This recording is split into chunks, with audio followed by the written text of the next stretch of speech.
Vamos a abrir el libro de Filipenses. Es un libro, es muy corto, pero tiene una profundidad tremenda que vamos a intentar desarrollar ahora, no el libro completo obviamente, pero lo que sí me gustaría es tener un pantallazo de lo que es el capítulo 1. Y como para contextualizar un poco, el apóstol Pablo escribe esta carta estando en una situación, digamos, muy difícil. Él estaba preso, encarcelado en Roma. Y el motivo de esta carta principalmente es mostrar gratitud a todos los filipenses, y por eso no vamos a leer el capítulo completo, porque es muy largo. Lo que sí les recomendaría es que ustedes puedan en sus hogares leerlo, al libro completo. Es un libro hermoso, es un libro en el que podemos meditar en cada uno de los versículos y, es lindo poder memorizar algunos de ellos. Nosotros vamos hoy a profundizar o intentar profundizar en el corto tiempo el capítulo 1.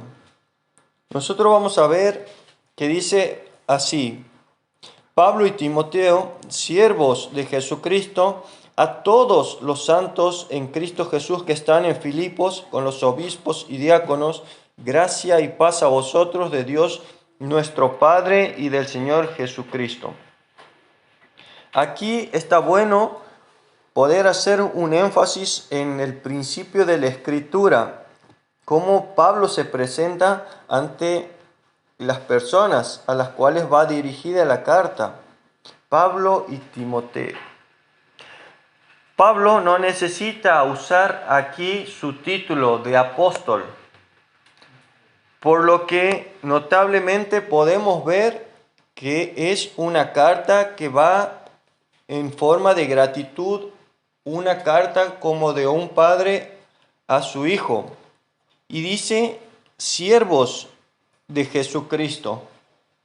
Qué curioso, ¿no? Que el apóstol Pablo, el famoso, el popular entre las iglesias, se haga llamar siervos, ¿no? Hoy vemos nosotros muchas personas que buscan ser reconocidas por títulos dentro de la iglesia. Y aquí vemos la humildad del apóstol al llamarse lo que realmente somos todos, siervos, o lo que deberíamos aspirar a ser, siervos de Jesucristo. A todos los santos en Cristo Jesús. Y aquí quería aclarar esto también, porque se refiere a santos. Lo que la palabra santo quiere decir es apartado para Dios, o sea, en vida. Nosotros venimos de una cultura en la que nos enseña que santos son aquellos que se canonizan después de muerto, ¿no? Bueno, la Biblia nos explica y nos deja bien en claro que el apóstol Pablo estaba escribiendo y llamando santos a personas vivas, a personas que son pecadoras, igual que nosotros, igual que el apóstol y Timoteo. Aún así, él los llama santos. ¿Por qué santos? Porque habían aceptado al Señor Jesús, porque estaban apartados para Dios. Y es bueno aclarar esto. Más adelante, en el versículo 3, dice: doy gracias a mi Dios siempre que me acuerdo de vosotros, siempre en todas mis oraciones, rogando con gozo por todos vosotros, por vuestra comunión en el Evangelio desde el primer día hasta ahora, estando persuadido de esto: el que comenzó en vosotros la buena obra, la perfeccionará hasta el día de Jesucristo. el apóstol Pablo los recordaba a ellos y oraba día tras día por la iglesia que él había fundado, por sus hijos espirituales.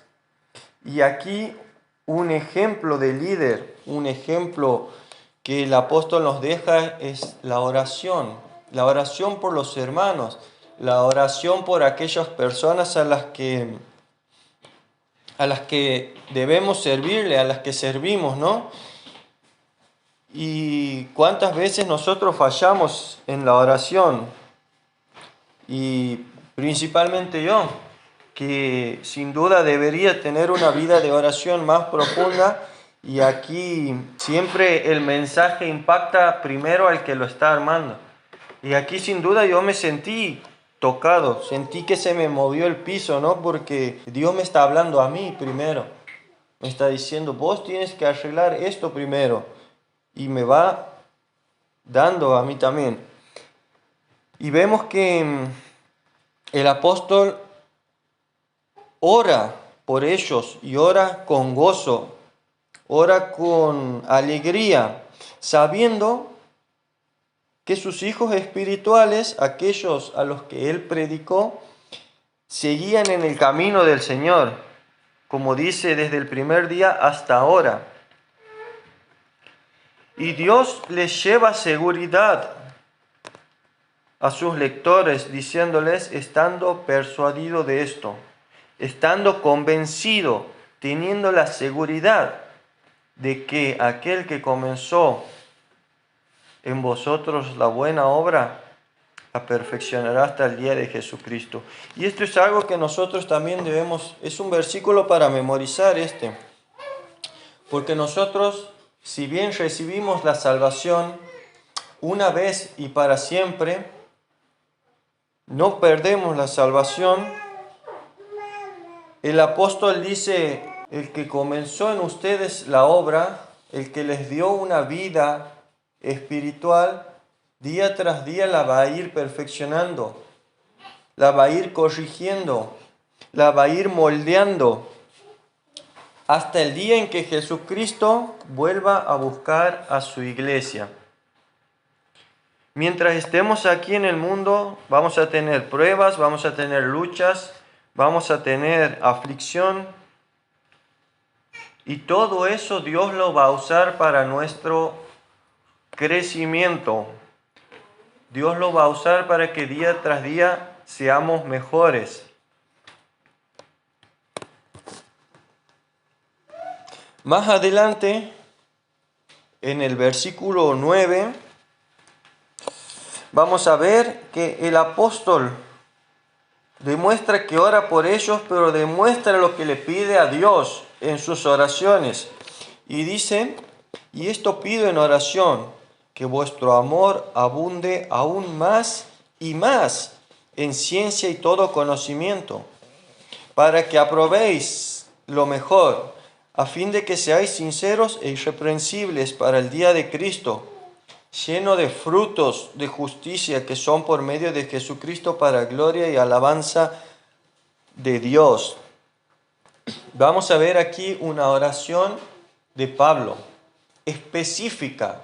No es una oración general, sino Pablo pide puntualmente que vuestro amor abunde aún más y más.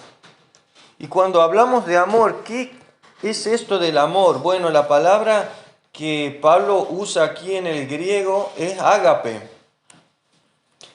Amor, ágape, ese amor sacrificial, el mismo amor que se escribe en Juan 3:16, un amor sacrificial. Ese amor ágape, ese amor desinteresado. Pablo había recibido noticias de los filipenses estando presos, y por eso es que él escribe esta carta, y sin duda había recibido comentarios de que había algunos chispazos entre los hermanos, y por eso él les dice, yo estoy orando por ustedes para que el amor ágape abunde aún más y más. Y es curioso mencionar esto, este amor es el mismo que nosotros debemos tener en nuestra vida diaria, ¿no? Ese amor desinteresado, ese amor sacrificial. ¿Qué es un amor sacrificial? El dejar de lado un interés mío para ir en ayuda del hermano. El dejar de lado mi comodidad para ir a ayudar al hermano que lo necesita.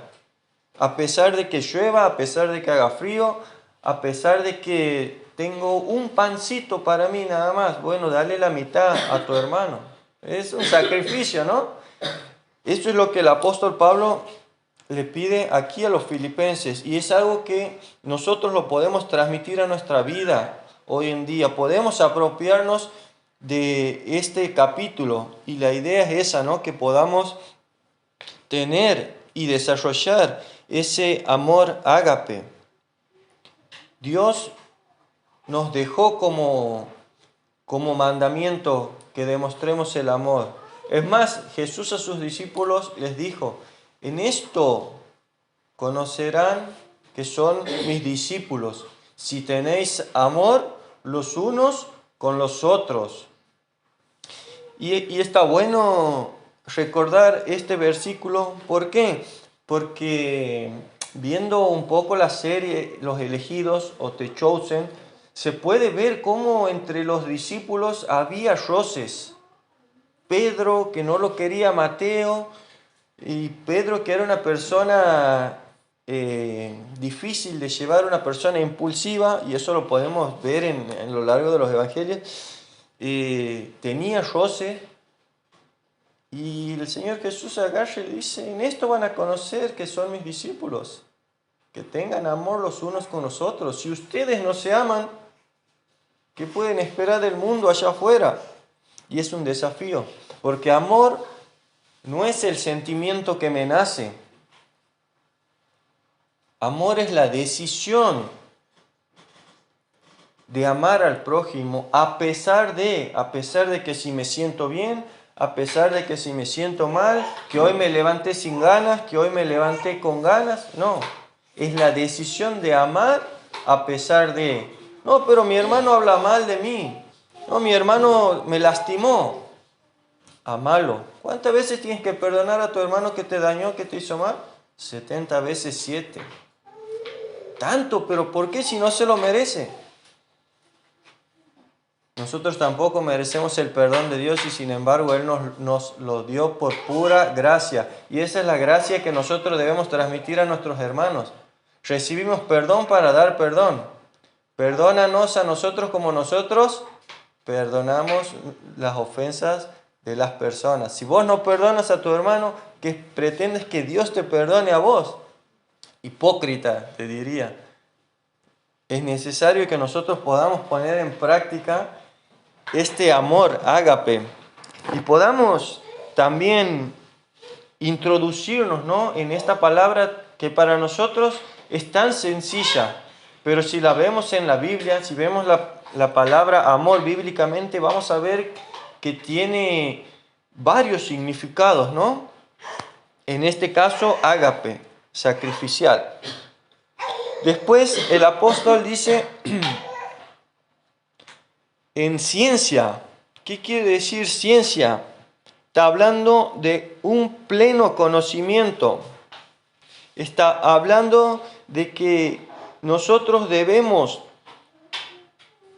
interiorizarnos más en las cosas de Dios. ¿Cómo vos puedes practicar algo, una vida cristiana, si no abres tu Biblia? ¿Cómo puedes practicar el amor de Dios si no abres tu Biblia? Es imposible tratar de conocer a Dios o de una vida cristiana si no abrimos nuestra Biblia, si no oramos. El pleno conocimiento de la palabra de Dios es lo que a nosotros nos va a llevar a una vida verdadera en Cristo. Y después, y en todo conocimiento. Aquí el conocimiento, la transliteración del original, quiere decir la aplicación de lo que aprendí. No es solamente leer y que quede ahí, o venir el domingo, escuchar y que quede ahí, sino el apóstol Pablo habla de que la puesta en práctica también es necesaria. No vale de nada, como dice el libro de Santiago, no sean oidores de la palabra, sino también hacedores de la palabra. Y después vemos la consecuencia de poner en práctica esto, para que aprobéis lo mejor, para que podamos nosotros, aquí aprobéis someter a prueba, para que podamos diferenciar entre blanco y negro, entre lo bueno y lo malo. Parece fácil, pero en el medio siempre va a haber un gris, y esos grises debemos aprender a reconocer, porque el otro día charlaba con una persona que me decía que cualquier persona que invoque el nombre de Jesucristo, que crea en Jesucristo, ya es del Señor. Bíblicamente se podría decir que sí. Hay un pero. Santiago 2:19 dice: los demonios también creen. Jesús dijo: no todo aquel que me llame Señor, Señor, es siervo mío. Y es por eso que debemos saber diferenciar entre una iglesia bíblica y una iglesia no bíblica. Eso es un gris, por ejemplo. Y es necesario que a través de la lectura de la palabra sepamos diferenciar, someter a prueba, como dice aquí, entre lo bueno y lo malo, para que aprobéis lo mejor, a fin de que seáis sinceros e irreprensibles, a fin de que seamos íntegros, de que no tengamos ningún tipo de agarre, de que nadie pueda señalarnos con el dedo o juzgarnos. La idea es que seamos lo que decimos, que lo hagamos, no que seamos hipócritas, no que seamos caretas. Y es difícil a veces, yo lo entiendo, porque tenemos distintos grupos de amigos y no en todos los grupos somos lo mismo. Bueno, aquí el apóstol Pablo nos llama a hacer una sola cosa. En cada lugar en el que te muevas, tienes que ser íntegro e irreprensible. No que alguna persona pueda juzgarte o señalarte por algo. Después dice el verso 11, lleno de frutos. El cristiano real, lleva frutos. Y lo vamos a ver en Gálatas 5, eso. No es necesario que lo busquemos, pero sí lo mencionamos. En Gálatas capítulo 5 vamos a ver que se habla del fruto del Espíritu. Una persona espiritual lleva fruto. Una persona que busca de Dios, que crece, lleva fruto. Y el cristiano sí o sí debe demostrar esos frutos: amor, paz, gozo, benignidad, paciencia, mansedumbre, templanza. Son frutos que deben estar demostrados en nuestra vida. No digo todos, pero al menos uno debe ser demostrado. Después vamos a ir viendo la parte amorosa de la carta, por decirlo así. Pablo demuestra su amor a los filipenses. Y vamos a ver aquí ese amor muy profundo que él demuestra en el versículo 7. Dice: como me es justo sentir esto de vosotros, por cuanto os tengo en el corazón y en mis prisiones, y en la defensa y confirmación del Evangelio. Todos vosotros sois partícipes conmigo de la gracia, porque Dios me es testigo de cómo os amo a todos vosotros con entrañable amor de Jesucristo. Pablo llevaba a los filipenses en el corazón, como dice aquí. Y cuando hablamos del corazón, estamos hablando de la mente, del sentimiento y de la voluntad.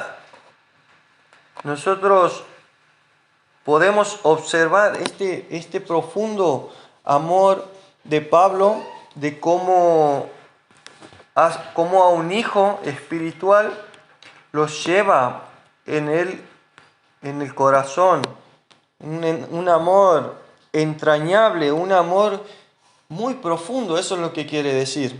Y ese es el amor que cada uno de los líderes debemos tener por el discípulo, por aquella persona a la cual alguna vez le hemos compartido el Evangelio y ha creído. Un amor entrañable, un amor que se preocupa, un amor que ora.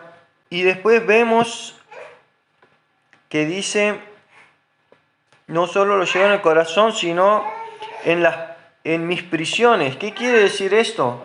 Que aún atravesando la adversidad,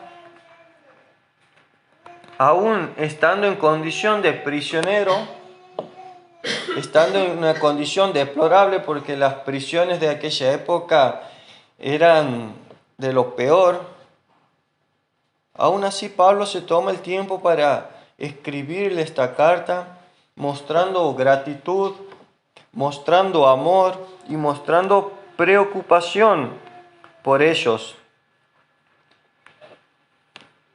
Aún así les dice, en defensa y confirmación del Evangelio, Pablo se tomaba el tiempo aún de defender la fe, de predicar. Imagínense esto ustedes.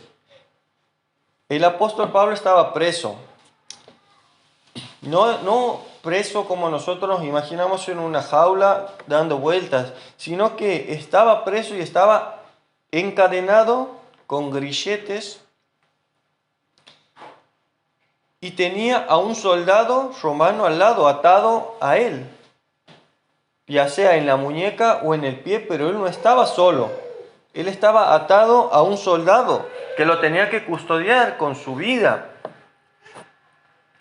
Y él, aún estando en esa condición, defendía la fe. Y aún así predicaba. Imagínense todos los carceleros que pasaron por el apóstol Pablo. Cada uno de ellos escuchaba cómo Pablo oraba, cómo Pablo cantaba, cómo Pablo escribía, veía cómo escribía sus cartas, escuchaba cuando una persona venía a visitarlo y les compartía. Imagínense la cantidad de soldados que habrán creído en este mensaje, ¿no? Y es algo digno de imitar. Que nosotros, en cuanto crucemos a una persona en el súper, podamos decirle Dios te bendiga. Es algo que se ha dejado de hacer. Que las personas puedan escuchar de nuevo, con total libertad, un Dios te bendiga en el súper, o en la farmacia, o en donde sea que nos crucemos a un hermano. Y las personas puedan reconocernos, esta persona va a la iglesia. Y capaz que la próxima vez que nos ve, che, ¿a qué iglesia vas? Y se da la charla, ¿no? Y se presta para que le compartamos el Evangelio. Es algo que se ha dejado de hacer y que personalmente quiero empezar a practicarlo.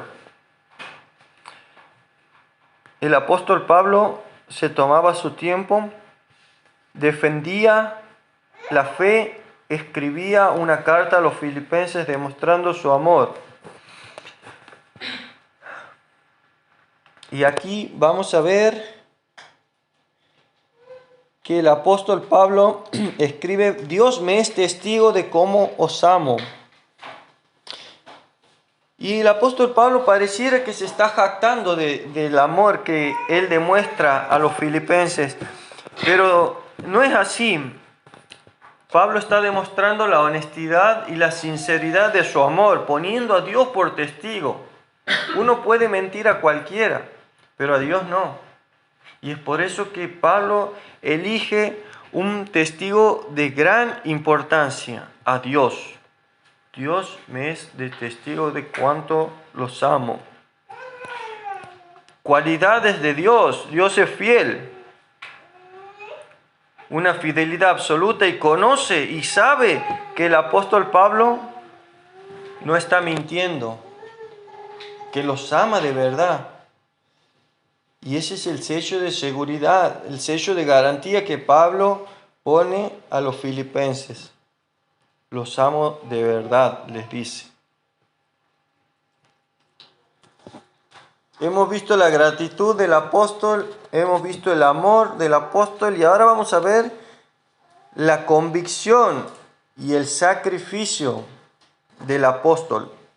El verso 12: quiero que sepáis, hermanos, que las cosas que me han sucedido han redundado más bien para el progreso del Evangelio, de tal manera que mis prisiones han sido hechas patentes en Cristo en todo el pretorio y a todos los demás. Pablo, como sabemos, estaba en prisión. Estaba pasando aflicción, estaba pasando necesidad. Y uno se puede preguntar, porque uno piensa, bueno, ahora que soy de Dios, no me tendrían que pasar cosas malas. Estoy con Dios. Bueno, ese es un cuento que se ha popularizado en la iglesia y que hay que sacarlo de raíz.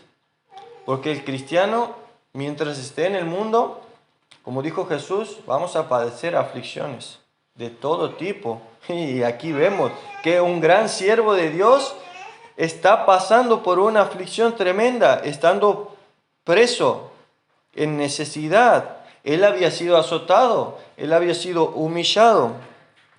Pero aún así, Pablo estaba convencidísimo de que Dios permitió que eso pase con un propósito. Y miren si no va a haber propósito. ¿Desde dónde se escribió la gran parte del Nuevo Testamento? Pablo le escribió desde la cárcel. Y eso es lo que hoy leemos nosotros, lo que tenemos como palabra de Dios. Díganme si no tenía propósito la prisión de Pablo. Y es ahí donde nosotros, al atravesar algún problema, alguna circunstancia, debemos ver más allá de eso. Sino orar a Dios y preguntarle: Señor, ¿por qué me has puesto aquí? ¿Por qué estoy pasando esto? ¿Para qué, Señor? ¿Qué es lo que quieres que haga aquí? Y es difícil a veces, es muy difícil. Parece fácil, ahora aquí, al leerlo y al decirlo, suena fácil.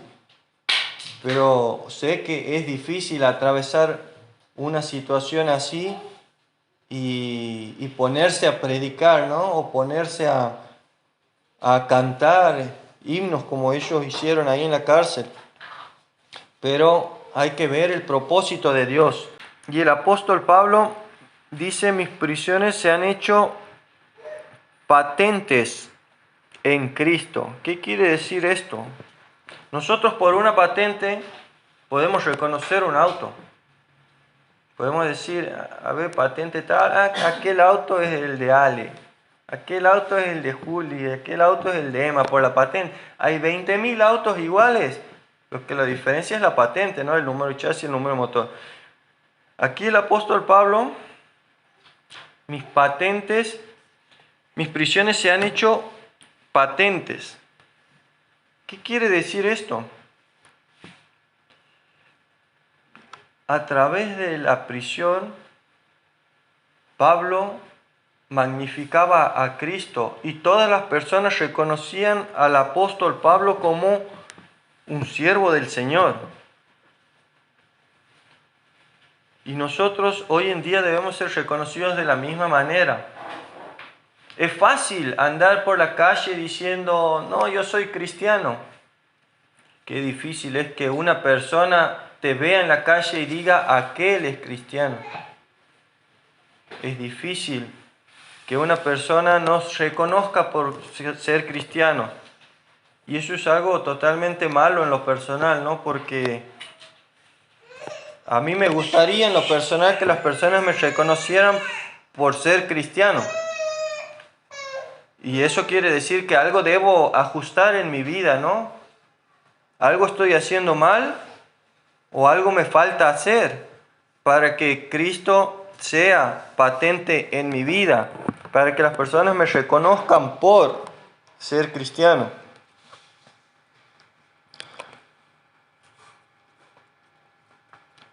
Más adelante, el verso 14 dice, la mayoría de los hermanos, cobrando ánimo en el Señor con mis prisiones, se atreven mucho más a hablar la palabra sin temor. El testimonio de Pablo, el valor de Pablo ahí dentro de la prisión, había dado valor a los hermanos que estaban afuera, a los cristianos que estaban siendo dispersados por todo el mundo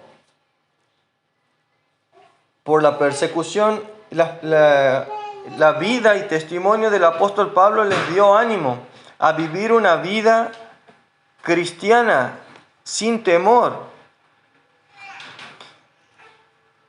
A pesar de la persecución, dice, los hermanos cobraban ánimo y se atrevían a hablar mucho más la palabra del Señor. Muchas veces nuestro testimonio o el testimonio de lo que nosotros hayamos pasado va a servir para ser de ánimo a alguna persona, aunque no lo notemos, aunque no lo veamos. De aquí vamos a ver unos versículos muy conocidos. Verso 20. Conforme a mi anhelo y esperanza de que en nada seré avergonzado, antes bien con toda confianza como siempre, ahora también será magnificado Cristo en mi cuerpo, o por vida o por muerte, porque para mí el vivir es Cristo y el morir es ganancia. Mas si el vivir en la carne resulta para mí en el beneficio de la obra, no sé entonces qué escoger, porque de ambas cosas estoy puesto en estrecho, teniendo deseo de partir y estar con Cristo, lo cual es muchísimo mejor. Pero quedar en la carne es más necesario por causa de vosotros. Verso 25, y confiado en esto, sé que quedaré, que aún permaneceré con todos vosotros para vuestro provecho y gozo de la fe. Un pasaje conocido, el verso 21, muchos lo hemos dicho, hasta incluso lo hemos memorizado. Para mí el vivir es Cristo y el morir es ganancia, ¿no? Pero es un versículo que es muy profundo, es ampliamente profundo. Y aquí vemos que el apóstol Pablo tenía una convicción de que Dios lo iba a sacar de esa situación. En nada seré avergonzado, dice el verso 20. Antes bien con toda confianza como siempre, ahora también magnificando a Cristo en mi cuerpo. Pablo estaba convencido de que Dios lo estaba usando en esa situación. Y él sabía que en cualquier momento se le acababa el hilo al carretel. En cualquier momento el reloj quedaba sin arena. En cualquier momento a él lo mataban. Pero aún así él seguía adelante, perseverando, firme en la predicación, en enviar cartas a las iglesias. Y él escribe esto: para mí el vivir es Cristo y el morir es ganancia. Y aquí podemos nosotros ver que para el apóstol Pablo la muerte es ganancia. Y yo pensaba en esto, morir es ganancia. Nosotros, entre los creyentes, hay personas que muchas veces temen a la muerte. Y imagínense allá afuera las personas sin Cristo. ¿Qué es la muerte para una persona sin Cristo? Es el final de todo. Es el temor de no saber qué hay más allá. Es el temor de decir tantas cosas que tengo, mi casa, mis ahorros, y se quedan aquí. Es el temor de perderlo todo. Pero el apóstol Pablo decía, es ganancia para mí. Y nosotros debemos tener la convicción, y si no la tienes hoy, deberías acercarte al pastor. Estoy yo, que siempre me gusta ofrecerme para charlar, está Julián, está Emma, que podemos guiarte con la palabra a tener seguridad. Nosotros los cristianos debemos tener esta seguridad tanto en vida como en muerte, porque allá afuera no saben qué hay después de la muerte. Pero nosotros tenemos la palabra de Dios que nos dice que después de la muerte algo hay.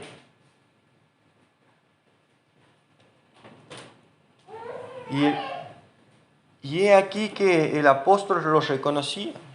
Si a mí me matan aquí, si yo me muero ahora, a mí me reconviene eso. Porque me despierto y me voy al cielo con el Señor. Pero mientras viva, debo vivir a Cristo. Mientras viva, mientras esté aquí en mi condición humana, debo vivir a Cristo, debo demostrar que soy cristiano. ¿Y qué es más difícil, morir en Cristo o vivir en Cristo? Bueno, vivir en Cristo es mucho más difícil. Si no, vean lo que el apóstol escribe. Estando prisionero, a veces con comida, a veces sin comida, a veces dormía, a veces no dormía. Sé que la vida cristiana se torna difícil en el mundo, porque nosotros vamos en contra del sistema de este mundo. Y al ir en contra, tenemos la tendencia a desgastar nuestras fuerzas. Y más cuando perdemos nuestro norte, que es Jesús. Cuando perdemos de vista a Jesús, nos perdemos totalmente. Perdemos el enfoque en la vida cristiana y empezamos a divagar, empezamos a faltar a la iglesia, empezamos a poner excusas para la oración, empezamos a dejar de leer. Por eso vivir en Cristo es más difícil. Pero mientras vivamos en Cristo, debemos hacer lo que el apóstol Pablo escribe aquí. Dice, pero quedarme en la carne es más necesario por causa de vosotros. Y vemos ese sacrificio que el apóstol Pablo manifiesta a los filipenses. Para mí morirme es mucho más fácil. Total, me despierto allá en la presencia del Señor, paz, no hay sufrimiento, no hay llanto, la presencia de Dios constante. Pero de ambas cosas estoy puesto en estrecho, dice él, teniendo deseo de partir y de estar con Cristo, lo cual es muchísimo mejor.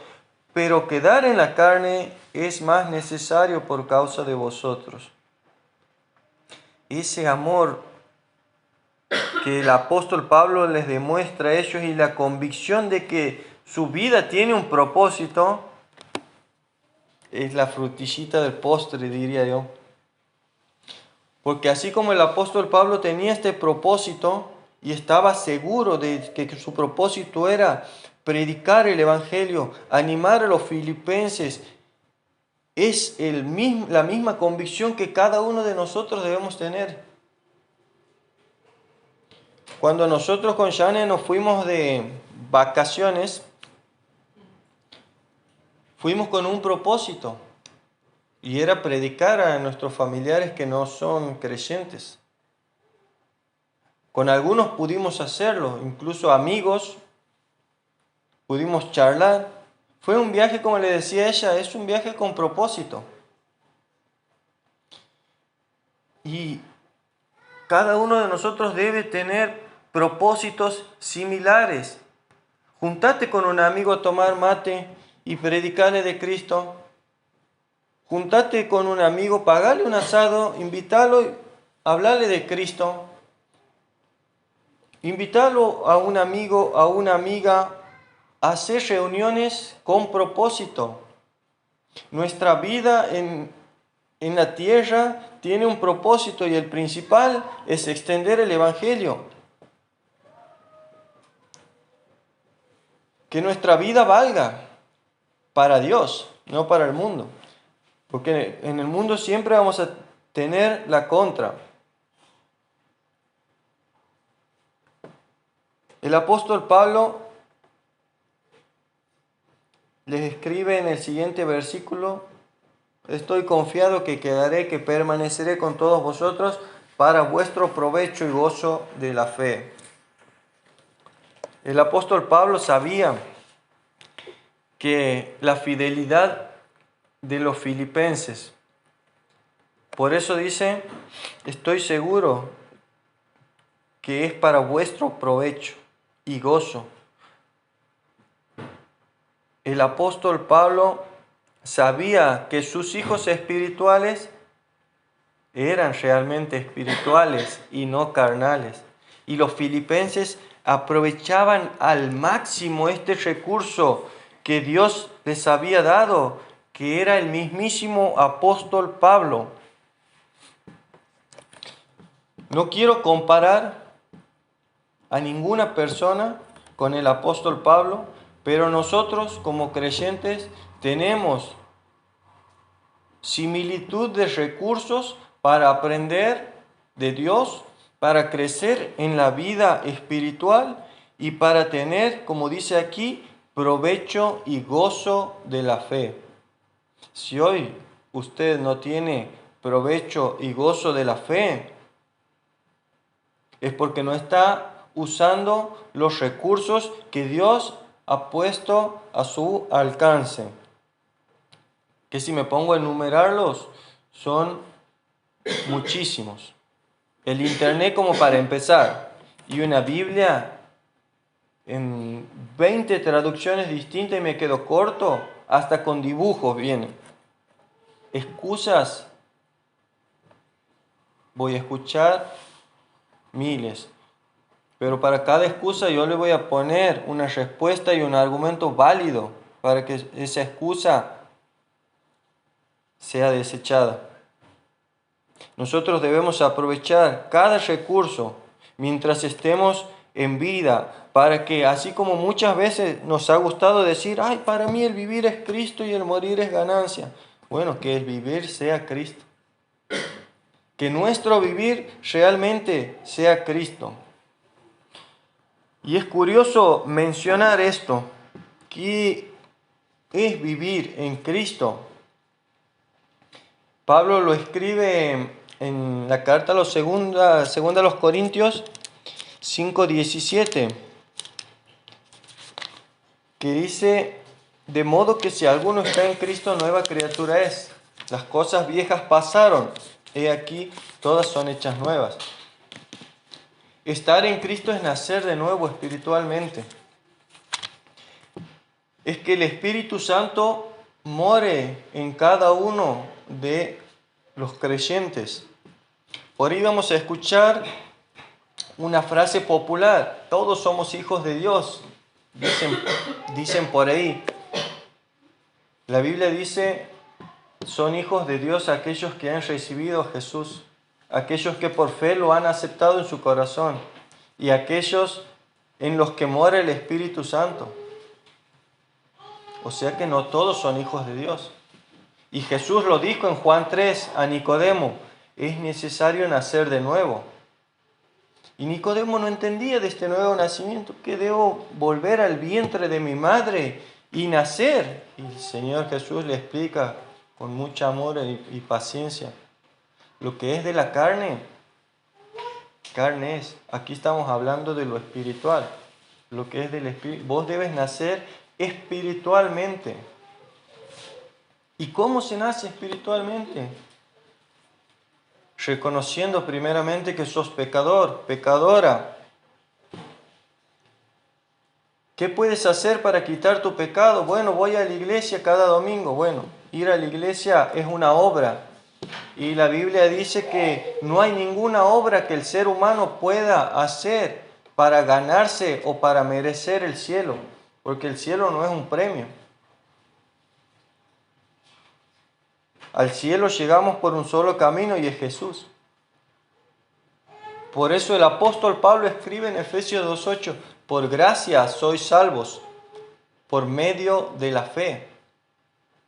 Fe en la obra de Jesucristo. Jesús dijo, he venido a buscar y a salvar a los pecadores perdidos. Yo era un pecador perdido, sin darme cuenta.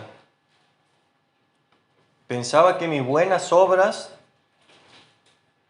me llevaban al cielo, pero estaba en el tren equivocado. Hasta que una persona con mucha paciencia, muy amorosa, viene y me dice, estás en el tren equivocado. Para ir al cielo solamente hay un camino, es Jesús.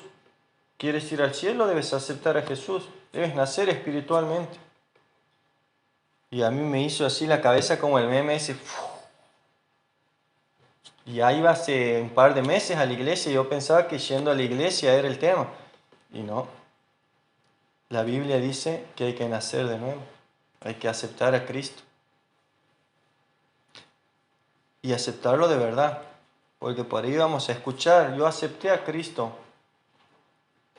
Y realmente no lo hicieron. Simplemente repitieron una oración, que una oración es una obra más. Orar es una obra más.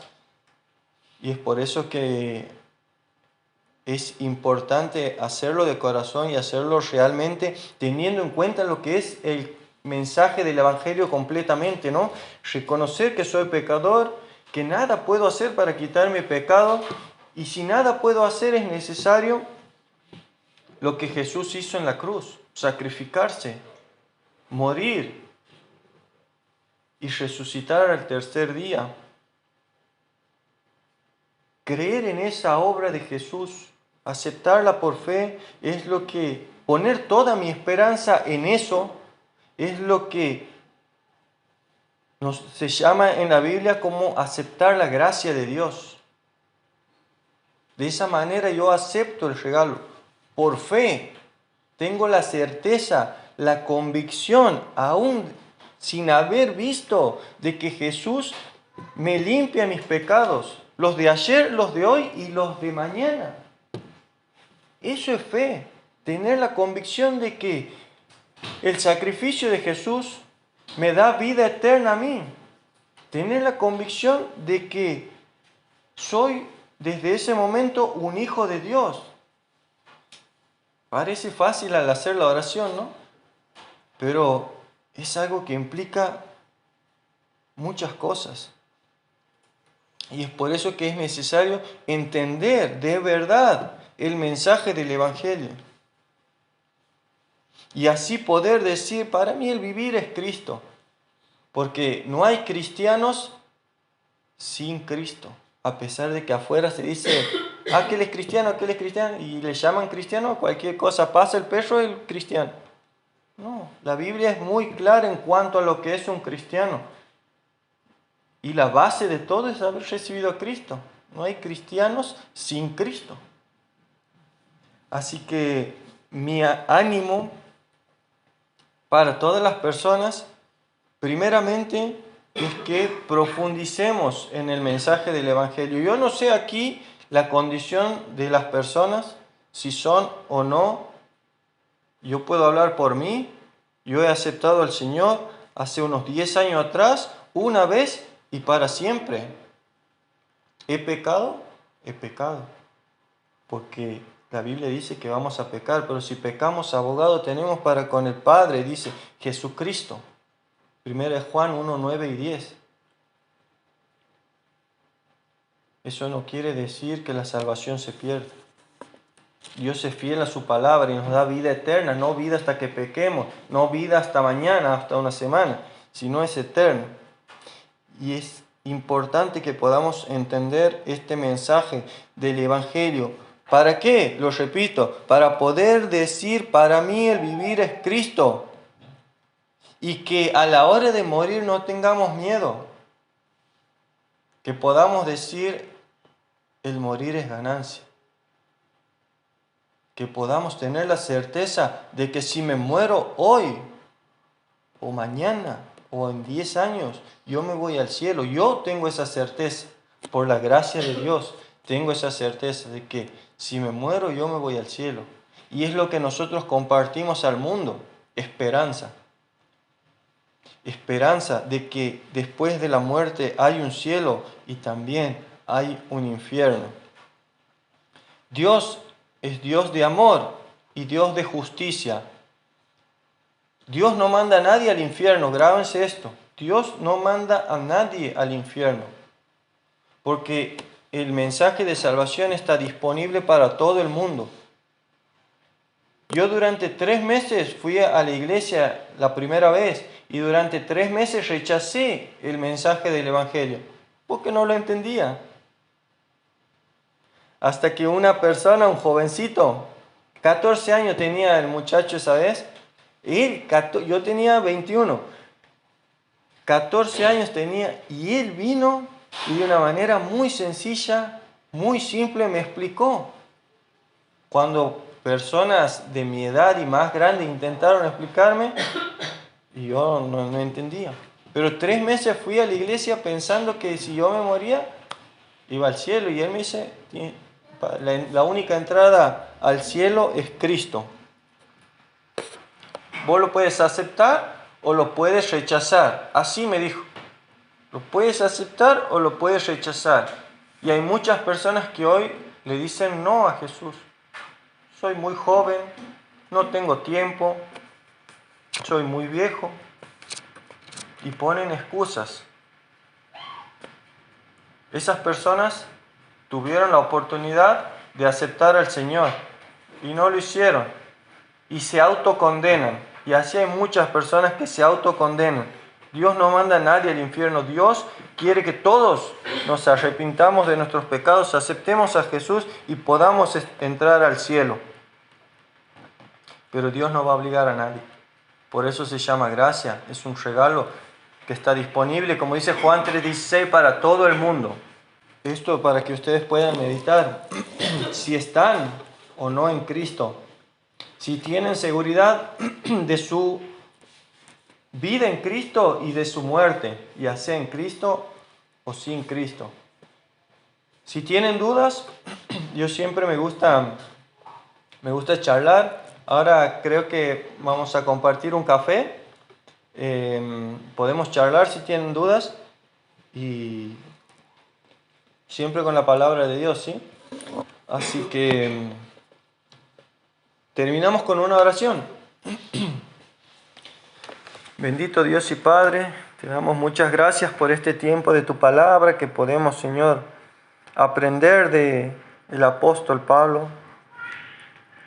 Su muestra de gratitud a los filipenses, Señor, su muestra de amor, su muestra de sacrificio, Señor, de esa convicción que tenía él de su fe, Señor, es la que nosotros queremos tener, aprender de tu palabra, Señor, y poder ser cristianos radicales, cristianos que prediquen de boca, pero también con nuestro vivir, Señor, a Cristo. En este mundo por ahí se torna un poco difícil, pero qué más difícil que lo que el apóstol Pablo vivió, Señor. Ayúdanos, Padre, a tener valor, a tener convicción, Señor, de nuestra fe y a saber que lo que aquí compartimos y predicamos no es un cuento, no es algo que inventaron, sino es tu amor, Señor, que bajó en forma de hombre al mundo. Ese hombre que se llamó Jesús, el Mesías, el enviado, vino a demostrar no solo tu divinidad, sino vino a demostrar su humanidad, a hacerse hombre, a padecer por nosotros frío, hambre, persecución, humillación, golpes, hasta incluso lloró. Podemos ver a un Jesús humano, pero a un Jesús divino también, Señor. Y en Él tengo puestas mis esperanzas, Señor. Gracias porque sin merecerlo tú me amaste, tú nos amaste, Señor. Y hoy podemos proclamar este mensaje de amor, este mensaje de esperanza y este mensaje de paz. Paz al corazón, paz al alma, paz a la mente, Señor. Gracias, Padre, porque podemos recurrir a ti para el oportuno socorro, Señor. En cualquier momento, en cualquier circunstancia podemos acudir a ti, Padre. Y gracias, Padre, por todos los recursos que nos dejas disponibles para conocerte y para poder aprender más de ti, Señor, y así amarte cada día un poco más, Padre. Bendice este tiempo, Señor, bendice cada corazón aquí presente, Señor, y que tu palabra pueda ser vivida por cada uno de nosotros. En el nombre de Cristo Jesús, amén.